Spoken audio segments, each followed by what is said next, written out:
गुरु कृपा गृहस्थ को भी विदेह बना देती है। गुरु गीता के महामंत्रों में साधक, साधना एवं सिद्धि तीनों का तत्व बोध पिरोया है। इन मंत्रों में बार बार चेताया गया है कि शिष्य साधक क्या करे। किसी मंत्र को दोहराने वाले अथवा ध्यान के लिए गुमसुम बैठे रहने वाले न तो शिष्य कहते हैं और साधक। शिष्य और साधक तो किसी की समूची जीवनचर्या, जीवन शैली और जीवन दृष्टि का नाम है। यह सत्य जहां है वहीं शिष्यत्व है। अपने कान में मंत्र सुनने वाले को शिष्य नहीं कहते। दीक्षा के कर्मकांड भर से किसी को शिष्यत्व उपलब्ध नहीं होता। यह उपलब्धि तो बलिदानी भावना एवं समर्पण की सतत साधना से हुआ करती है। जिसके अंतःकरण में यह घटना घट चुकी है अथवा घटित हो रही है, समझो वहीं शिष्यत्व का उदय हो रहा है। वहीं पर एक साधक का व्यक्तित्व अपना आकार पा रहा है। यही स्थिति साधना की है। साधना मन, अंतःकरण एवं जीवन के परिष्कार का नाम है। फिर वह चाहे कैसे भी हो, चाहे इसके लिए कोई मंत्र जपना पड़े अथवा ध्यान करना पड़े या फिर किसी सेवा कर्म में लगना पड़े। किस मंत्र का जप करना साधना है अथवा ध्यान की किस प्रक्रिया को करना साधना है, ये सभी सवाल अर्थहीन है। सच यही है कि अपने सद्गुरु उपदेश के अनुसार, उनके आदेश के अनुसार जीवन जीने को साधना कहते हैं। फिर वह चाहे कितना ही अटपटा क्यों न हो। देवर्षि नारद के उपदेश से मरा मरा जपने वाले क्रूर कर्मा रत्नाकर महर्षि वाल्मीकि हो गए। गुरु के आदेश के अनुसार जीवन जीने की परिणति उनके जीवन में साधना की चरम सफलता के रूप में साकार हुई। इसी तरह से सिद्ध व्यक्तित्व की विराट में विलीनता है। अहंता का, वैभव का अपने सद्गुरु में विसर्जन है। व्यक्तित्व की सर्वमयता ही साधक और उसकी साधना की चरम उपलब्धि है। जिसे यह स्थिति हासिल हो सकी, समझो उसी की साधना सफल हुई। उसी को सिद्धि के दर्शन दिए, उसी को तत्व बोध प्राप्त हुआ, उसी को मुक्ति मिल सकी। गुरु गीता के पिछले क्रम में इसी रहस्य को भगवान भोलेनाथ ने मां जगदम्बा को समझाया है। इसमें उन्होंने कहा था, हे महादेवी, कुंडलनी शक्ति पिंड है, हंस पद है, बिंदु ही रूप है तथा निरंजन निराकार रूपातीत है। ऐसा कहते हैं। जो पिंड से मुक्त हुआ, रूप से मुक्त हुआ और जो रूपातीत से मुक्त हुआ, उसी को मुक्त कहते हैं।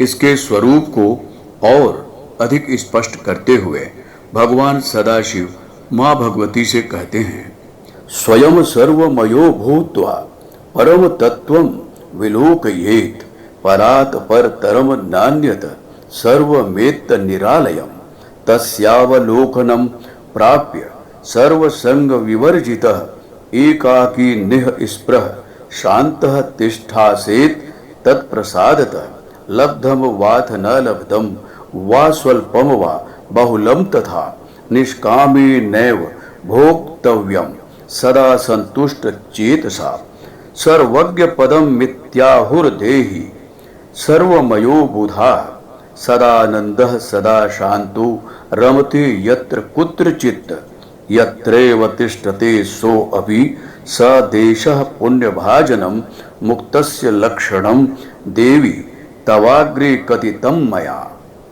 ऐसा मुक्त पुरुष स्वयं सर्वमय होकर परम तत्व को देखता है। वह इस सत्य को अनुभव करता है कि ना तो कोई दूसरा है और न ही इस आत्म तत्व से बढ़कर कोई श्रेष्ठता है। ऐसा अनुभव करते हुए वह संपूर्ण निराश्रय होकर जीता है। श्री गुरु कृपा से इस परम तत्व का अवलोकन करने के बाद शिष्य साधक सभी आसक्तियों से रहित, एकाकी, निष्प्रिय, शांत और स्थिर हो जाता है। उसे अभिष्ट मिले या ना मिले, उसे ज्यादा मिले अथवा थोड़ा मिले, इस चिंता को छोड़कर वह सभी कामनाओं से रहित संतुष्ट चित्त होकर जीवन यापन करता है। ज्ञानी जन इस अवस्था को ही सर्वज्ञ पद कहते हैं। इसे प्राप्त करके देहधारी सर्वात्मा हो जाता है। इस अवस्था को पाने वाला साधक सदा शांत, हमेशा ही आनंदित एवं यत्र तत्र रमने वाला होता है। भगवान सदाशिव कहते हैं, हे देवी, इस तरह से मैंने आपको मुक्त पुरुष के लक्षण सुनाए। ऐसा मुक्त पुरुष जहां कभी भी निवास करता है वह देश पुण्य भूमि हो जाता है। ऐसे व्यक्ति का दर्शन, सानिध्य सभी कुछ दुर्लभ है, परंतु इसे अनुभव वही कर पाता है जो सच्चे साधक हैं। गुरु गीता के इन मंत्रों में मुक्त पुरुष का व्यवहार बताया गया है।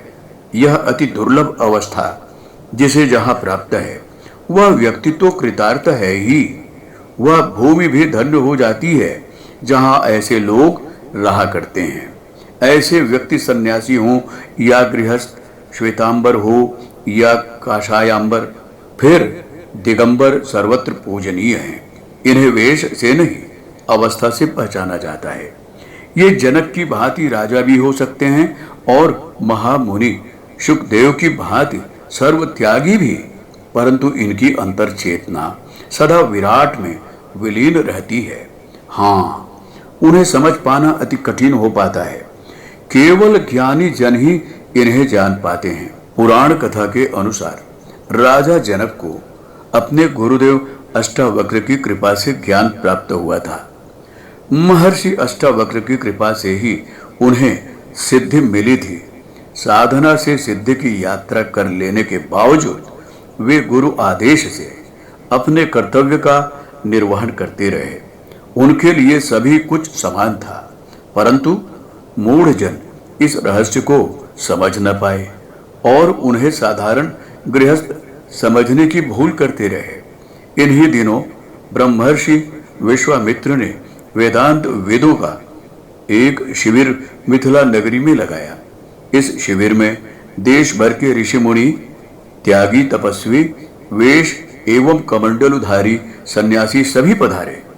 ब्रह्मर्षि विश्वामित्र, योगी याज्ञवल्क्य, महर्षि अष्टावक्र, सरीखे पारदर्शी ज्ञानी वहां इस प्रवचन कक्षा में राजर्षि जनक भी शामिल होते, परंतु आडंबर में घिरे कई वेशधारी सन्यासी उन्हें उपेक्षा की नजरों से देखते। यहां तक कि उन्हें समझ में ही नहीं आता था कि वे महर्षि जन इस राजा को इतना सम्मान क्यों देते हैं। ब्रह्मर्षि विश्वामित्र से यह सच्चाई छुपी न रही। उन्होंने इन आडंबरधारियों की समस्या का निराकरण करने के लिए शिविर स्थल में अपने तपोबल से आग लगा दी। आग लगते ही सबकी झोपड़ियां जलने लगी। जिस समय आग लगी उस समय वेदांत का प्रवचन चल रहा था। आत्मज्ञान की चर्चा के समय आग लगने से सभी सन्यासी घबरा गए। उन्हें अपनी लंगोटी व कमंडलू की चिंता होने लगी। ये सभी प्रवचन को छोड़कर अपना सामान बचाने के लिए भागे। इस सारे खेल में ब्रह्मर्षि विश्वामित्र हंस रहे थे। यह आग बढ़ती गई। राजा जनक भी वहीं बैठे थे, परंतु उनके चित्त में स्थिरता थी। वह बिना किसी परेशानी के वेदांत चर्चा में भाग ले रहे थे। ब्रह्मर्षि विश्वामित्र ने उन्हें चेताया, महाराज, आग लगी है। आप तो राजा हैं, आपका राज्य एवं महल जल रहा है, क्या आपको चिंता नहीं हो रही है? महर्षि के इस प्रश्न पर राजा जनक स्थिर चित्त से बोले, ऋषियों, आप चिंता ना करें। सद्गुरु की कृपा से मैंने सत्य जान लिया है। मिथिलायाम प्रदीप्तायाम न में दहति किंचन। केवल मिथिला नगरी जल रही है, मेरा कुछ नहीं जल रहा है। जनक के इस कथन के साथ ही आग बुझ गई। महर्षि ने अपना खेल समेट लिया। ज्ञान और आसक्ति का भेद स्पष्ट हो गया। सचमुच सदगुरु की कृपा से क्या नहीं हो सकता। पुस्तक गुरु गीता, लेखक डॉक्टर प्रणव पंड्या। अगर आपको हमारी यह वीडियो पसंद आई हो तो इसको लाइक करें, कमेंट और शेयर जरूर करें और हमारे YouTube चैनल ऋषि चिंतन को सब्सक्राइब भी कर लें। साथ ही बेल आइकन को भी दबाएं ताकि आपको आने वाली वीडियोस की नोटिफिकेशंस मिलती रहे। धन्यवाद।